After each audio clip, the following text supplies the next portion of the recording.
Horror talkie ভূতের জগতে সবাইকে স্বাগত। সবাইকে স্বাগত জানাই হরর টকিজের 57 নম্বর এপিসোডে। আশা করি আগের এপিসোড মানে 1 year কমপ্লিশনের এপিসোড সবার খুব ভালো লেগেছে। আজকে যে ঘটনাটি আমি বলবো সেটি একটি গ্রাম বাংলার গায়ে কাটা দেওয়ার একটি ভৌতিক ঘটনা। পাঠিয়েছে শুদ্ধাংশু ভৌমিক অন্ডাল থেকে। তো শুদ্ধাংশু যেভাবে আমাকে ঘটনাটি পাঠিয়েছে ঠিক সেভাবেই আমি তোমাদের মধ্যে তুলে ধরছি। আর তার আগে একটা গুরুত্বপূর্ণ ইনফরমেশন তোমাদেরকে জানানোর কথা আর কি। ইনফরমেশনটি হলো যে ঘটনা খুবই কম আসছে, ঘটনা কিন্তু কম এলে হবে না। তো তোমরা প্লিজ ঘটনা পাঠাও হরর টকিজকে, এবং কীভাবে পাঠাতে হবে সেটা আমি বারবার বলে থাকি যে হরর টকিজ 008@gmail.com। এখানে যদি তোমাদের জীবনের সাথে যদি কোনো ঘটনা ঘটে গিয়ে থাকে বা কোনো ঘটনা তোমরা শুনে গিয়ে থাকো কারোর মুখ থেকে, সেটা আমাদেরকে ডিরেক্টলি পাঠিয়ে দিতে পারো। দেখবে সেই গল্পটা যেন আগে কোনো পডকাস্ট চ্যানেলে যেন না শোনানো হয়ে গিয়ে থাকে, সেটা আমাদের জন্য সুবিধা হয় আর কি। তো যাই হোক, আজকে ঘটনাতে যাওয়া যাক। হাই দাদা, আমি শুদ্ধাংশু। আমি অন্ডালের আগে ওয়ারিয়াতে থাকি। ওয়ারিয়াটা হচ্ছে দুর্গাপুরের ঠিক পরে। তো যাই হোক, আমি ক্লাস 12-এর ছাত্র এবং আমি তোমার এই চ্যানেল, এই পডকাস্ট চ্যানেল প্রায় শুনে থাকি। তাই ভাবলাম যে একটা ঘটনা পাঠাবো তোমাকে, তাই আজকে লিখতে বসে গেলাম। যতই হোক, আজকে প্রথম ঘটনা পাঠাচ্ছি আমি তোমাকে, তাই একটু নার্ভাস। এই রোমহর্ষক ঘটনাটি শোনা আমার মায়ের মুখ থেকে। মায়ের মামা, যাকে আমি ভালো মামা বলি, তার এবং তার মায়ের সাথে ঘটে যাওয়া এই ঘটনাটি। ঘটনায় আসি। আমার মা আসলে কলকাতার মেয়ে। মায়ের মামা বাড়ি উত্তর 24 পরগনায়। সেখানে আমার ভালো মামাদের 2 তলা বাড়ি। আমার ভালো মামার প্রচুর জমি ছিল। তার বাড়ির পাশে কয়েকটি পুকুর এবং দিঘি ছিল, এবং সেই দিঘিতে মাছ চাষ করা হতো। এবং প্রায় 150 বিঘা জমি ছিল বাড়ির পেছন দিকে। তাই বাড়ির কিছুটা দূরে প্রতি সপ্তাহে হাট বসতো। তো সেই হাটে যাওয়ার জন্য বাড়ির পাশ দিয়ে 2টো রাস্তা চলে গিয়েছিল। একটি রাস্তা সোজা বাঁশবাগান দিয়ে বড় রাস্তা দিয়ে ধরে যেতে হতো, এবং আরেকটি রাস্তা পুকুরের পাশ দিয়ে যেতে হতো।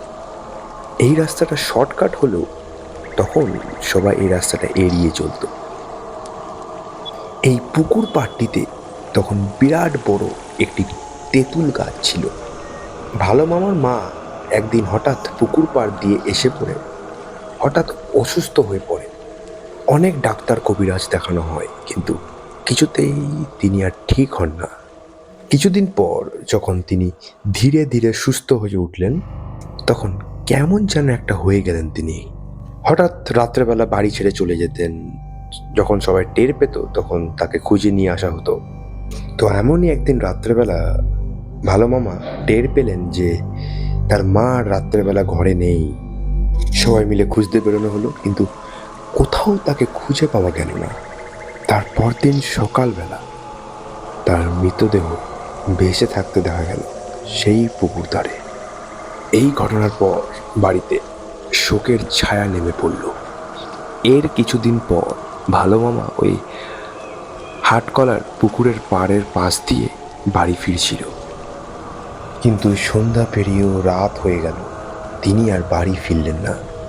তখন তার মেজ ছেলে তাকে খুঁজতে বেরোলেন এবং তাকে অজ্ঞান অবস্থায় পুকুর পাড়ে ওই তেঁতুল তলার নিচে পাওয়া যায়।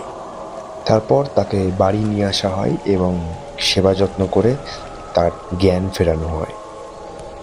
কিন্তু জ্ঞান ফেরার পর তিনি অস্বাভাবিক কিছু আচরণ করতে লাগে। মাঝে মধ্যেই তিনি দৌড়ে ওই পুকুর পাড়ে চলে যেতেন এবং মুখ পর্যন্ত, মানে গোটা শরীর থেকে মুখ পর্যন্ত ওই পুকুরের জলে ডুবিয়ে বসে থাকতেন। অনেক ডাক্তার কবিরাজ দেখানো হয়, কিন্তু তাও তাকে সুস্থ করা যায় না।